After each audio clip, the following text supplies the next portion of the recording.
Tranquilo, na questão de vara única. O problema é o seguinte, a vara do júri não tem competência híbrida.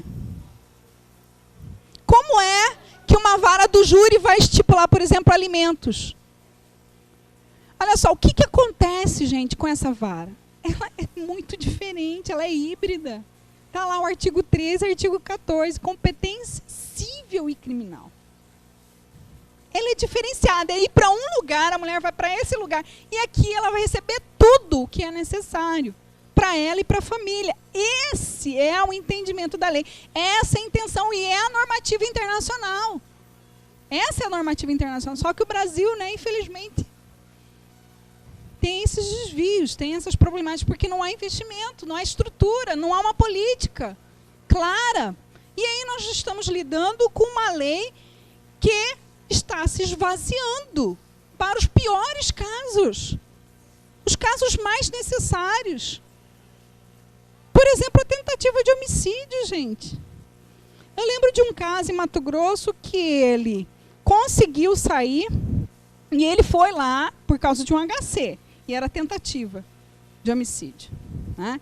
Ele conseguiu sair por causa de um HC, ele foi lá e consagrou, matou, né? Aí eu fiquei tentando ver o que é que o desembargador ia falar. Não teve pronúncia, né? Pô, todo mundo, os meios de comunicação estavam indo atrás do gabinete do desembargador, mas acharam? Não acharam. Já foi. E aí? Tem solução? Não tem mais. Aí é só repressivo. Toda a intenção da lei foi esvaziada. A principal intenção da lei, gente, é preventiva. Essa é a principal. É lógico que tem o conceito repressivo até para que não haja impunidade. Porque isso também alimenta o próprio sistema de desvalor. Então é muito problemático. Esse debate, né, essas incongruências com relação ao campo de atuação da lei precisam ser esclarecidos.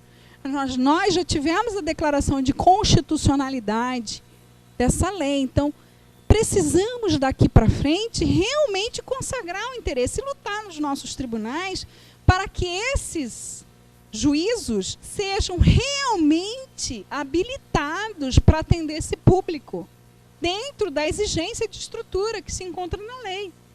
Porque lá, quando o artigo 30 da Lei 11.340 fala de pareceres psicológicos e assistenciais, nós precisamos disso.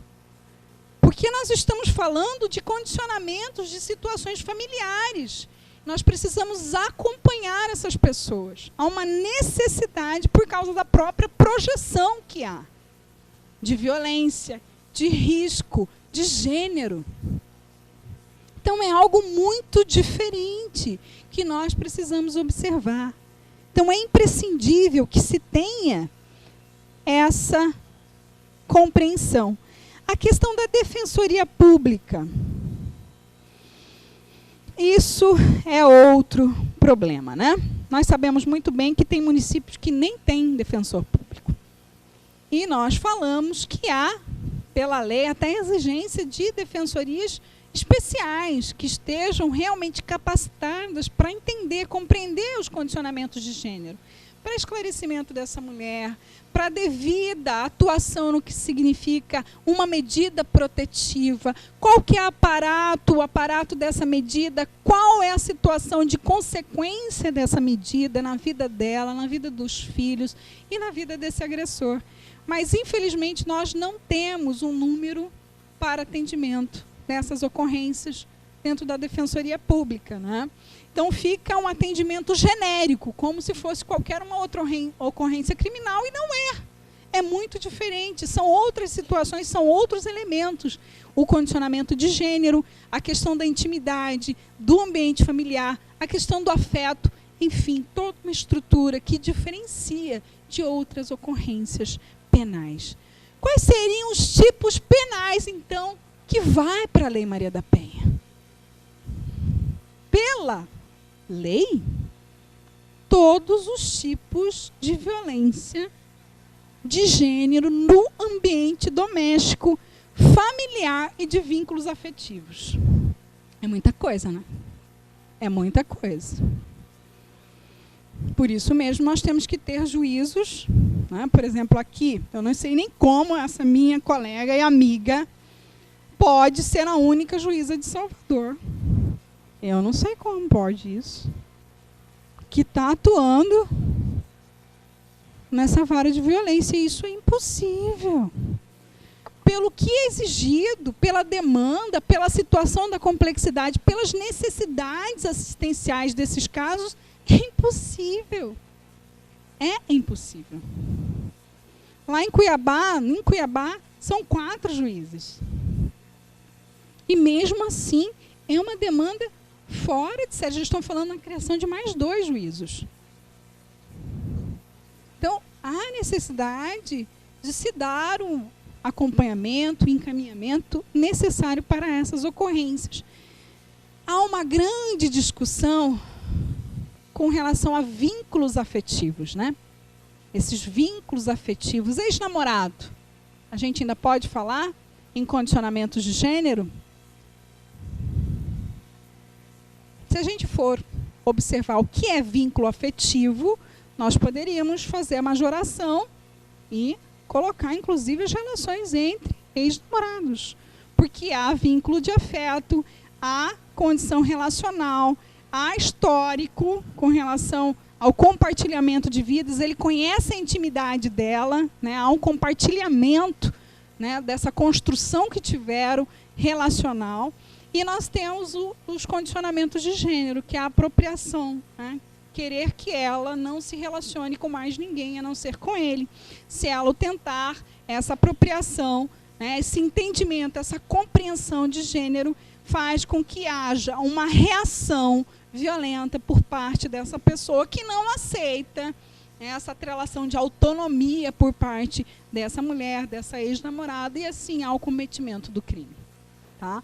Então, mas nós temos vários tribunais que não aceitam não é nem com ex-namorado, nem com namorado. Mas nós temos a lei aí. Tá? A lei não faz a distinção e nem limita o que é campo de afeto. O que é essa relação afetiva? Ela fala simplesmente ambiente doméstico, familiar ou de vínculos afetivos. Tá? Então, isso pode construir as mais diversas situações. E há, sim, um atrelamento de gênero. Quando nós observamos lá as situações, né, de violência psicológica, da violência moral, da violência sexual, da violência patrimonial, há algo interessante.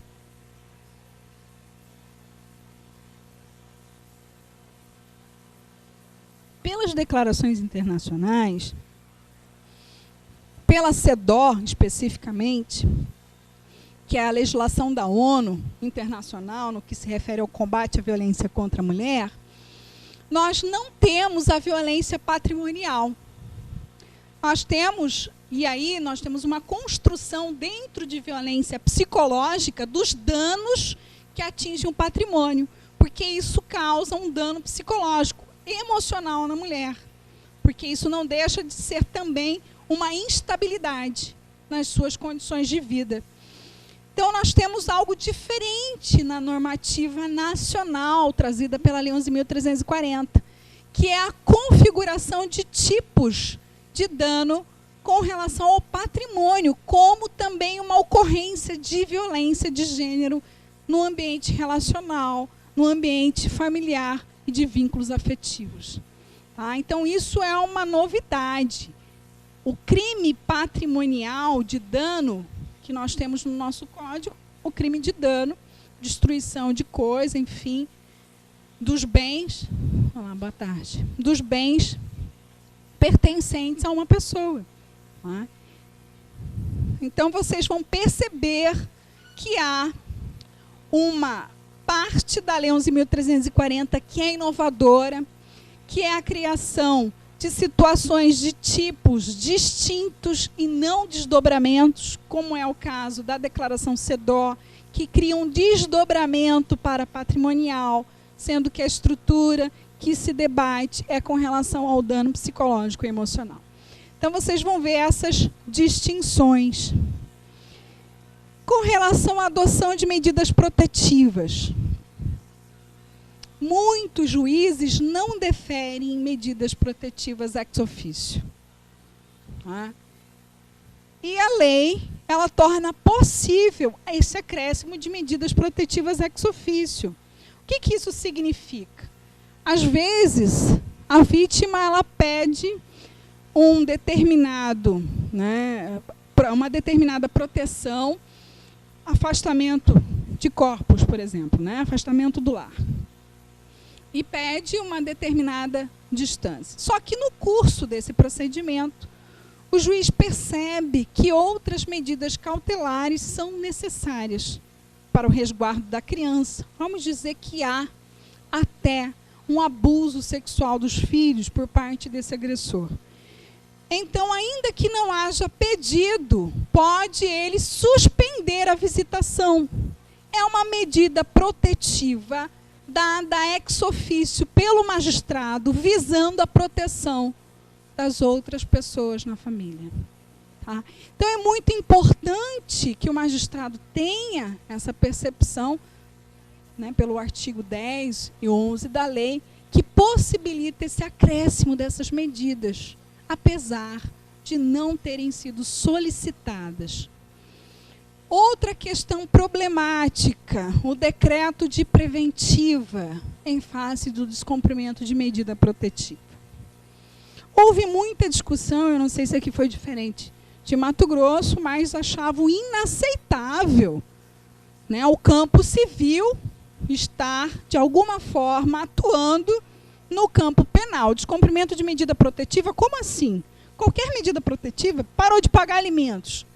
Cabe decreto prisional? Nossa, a gente precisa ter noção dos objetos de proteção. Nós sabemos muito bem qual que é o significado dessa medida protetiva para prevenção de vida, do fato, da cautela, para que não haja qualquer risco ou ofensa física. E nós temos as medidas civis normais. Para quem não paga alimentos, é possível a execução desses alimentos. E até a prisão, para no caso de não pagar. Mas eu vi um problema aqui, que me parece que, apesar dos juízes estarem colocando um valor para pagamento de alimentos, não há execução desses alimentos na vara especializada. E isso é um grande problema. Quer dizer, como é que vai se tornar viável o cumprimento da fixação desses alimentos? Nós sabemos muito bem que toda ordem de decisão, e lá, aplicando o 461, 461A do Código de Processo Civil, por exemplo, nós sabemos muito bem que o que acontece em qualquer cumprimento? Que o juiz tem o poder de atuar para esses casos, fixando penalidades, penhora, o que for necessário. Se eu tornar impossível a execução desses alimentos nesse juízo, significa que esses alimentos não existiram, porque como é que ela vai pegar essa decisão e vai lá no juízo da família? E aí há uma total inversão, porque esse juízo não tem competência, porque não foi ele que fixou os alimentos.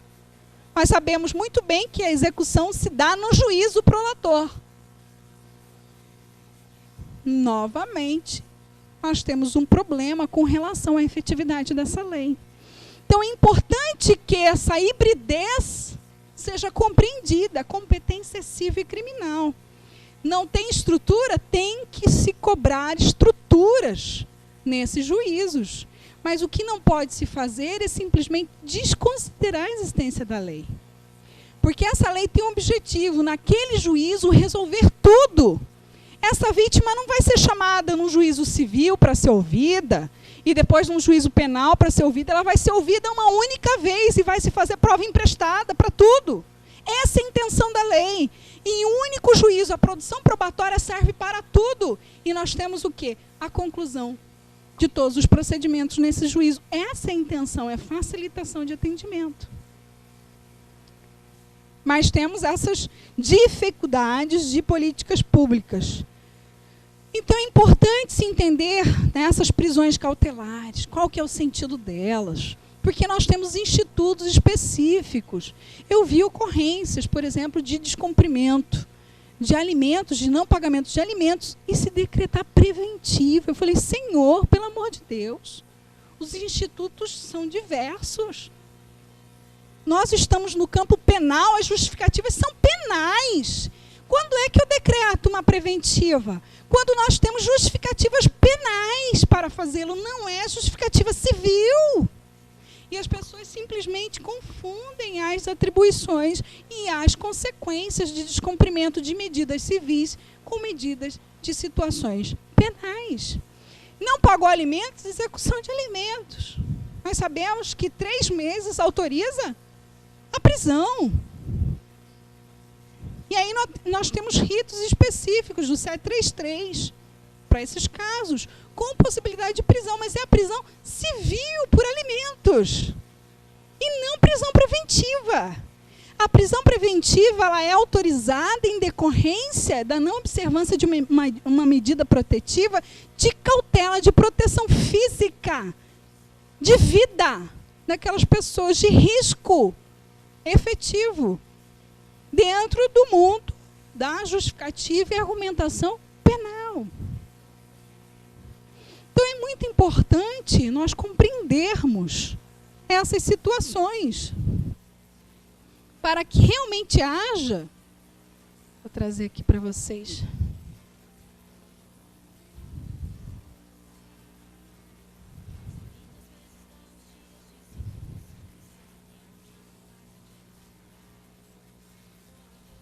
Só um minuto.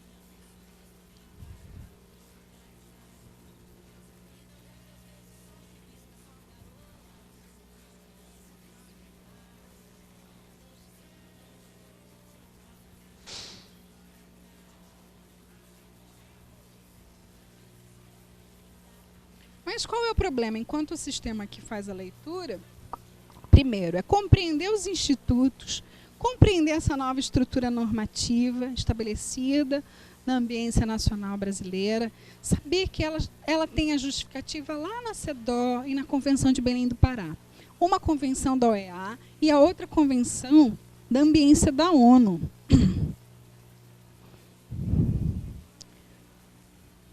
Daqui a pouco eu vou passar para vocês esse conteúdo desse DVD. Então, nós temos que compreender essas duas ambiências da Lei 11.340.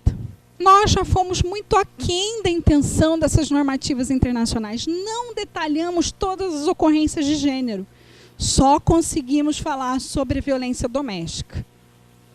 Então, dentro desse conceito mínimo de proteção da violência de gênero, ou seja, das relações domésticas, familiares e de vínculos afetivos, ou seja, o círculo muito familiar, muito de intimidade, nós temos que entender a observância das razões legais dessa norma. Por que é que fala que a violência, né, contra a mulher é ofensa aos direitos humanos? Por que se fala que os direitos das mulheres também são direitos humanos? Por que há isso?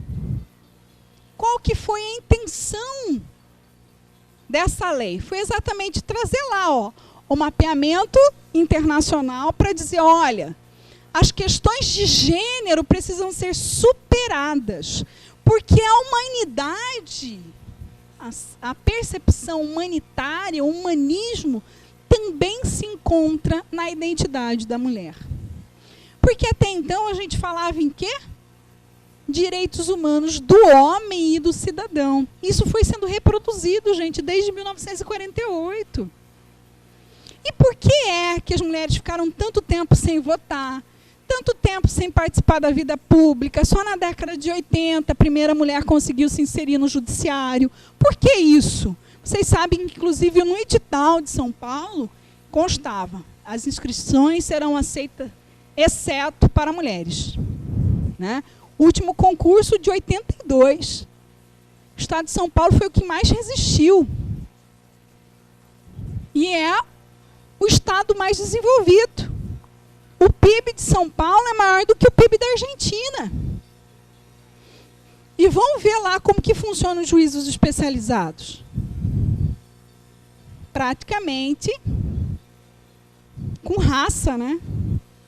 Ou seja, as pessoas ali, elas dão o seu sangue para fazer o mínimo dentro dos critérios almejados pela lei. Então, nós não temos a observância dessa lei em sua estrutura, em sua razão, em sua funcionalidade. Se nós formos olhar para as normativas internacionais, nós deveríamos, por sermos signatários, ter a questão da violência de gênero realmente catalogada nas estruturas. Nas ocorrências de crime, ainda que seja um crime ocorrido na rua, um estupro ocorrido na rua, nós sabemos muito bem que isso é uma apropriação do feminino e, portanto, é uma violência de gênero. Mas não há trato para isso. Esse senhor não recebe nenhum tipo de aparato de conscientização, de realmente acompanhamento, até pós-sentença, porque, conforme eu citei aqui, né, por uma pesquisa desenvolvida nos Estados Unidos, pela Universidade de Cincinnati, pela Universidade de Londres, na Inglaterra, esses casos são casos que não possuem cura. Os casos de violência sexual são deturpações de formação da personalidade. E eles falam que não há cura para essas pessoas, que elas precisam ou receber uma castração química, e, portanto, essa castração química ocorre nesses países, ou penalidade máxima, que aí nós temos a prisão perpétua ou a pena de morte. Tá? Então, são essas situações que nós precisamos entender, dessas diferenças dessa lei com relação a qualquer uma outra ordem normativa. Não é um crime comum, não é um assassinato comum. Há elementos aqui que precisam ser identificados, culturais, dentro do critério de gênero, historicamente construídos. Vocês viram aqui quantos teóricos, e são muitos outros que continuam nessas justificativas até hoje. Eu me lembro, né, quando eu comecei a trabalhar essa questão de gênero, no tribunal, junto com a desembargadora Shelma, e numa roda onde se encontravam os desembargadores, a desembargadora Shelma comentou, né, com a bênção de Deus, essa lei veio mudar várias questões. Quem sabe eu ainda em vida vou conseguir ver esse tribunal, porque ela era a única mulher de 30. Tá? Ela era a única mulher no tribunal de 30 desembargadores. Eu vou conseguir ver nesse tribunal mais mulheres. E esse outro desembargador pegou e falou assim, se Deus quiser, eu já vou ter morrido, para eu não ter que ver isso. Então, como isso é complicado, falando na nossa frente, com outras pessoas assistindo. Para ele era uma ofensa. Ele tinha claramente que aqueles espaços não eram espaços femininos. E quais são os espaços femininos? Para essas pessoas,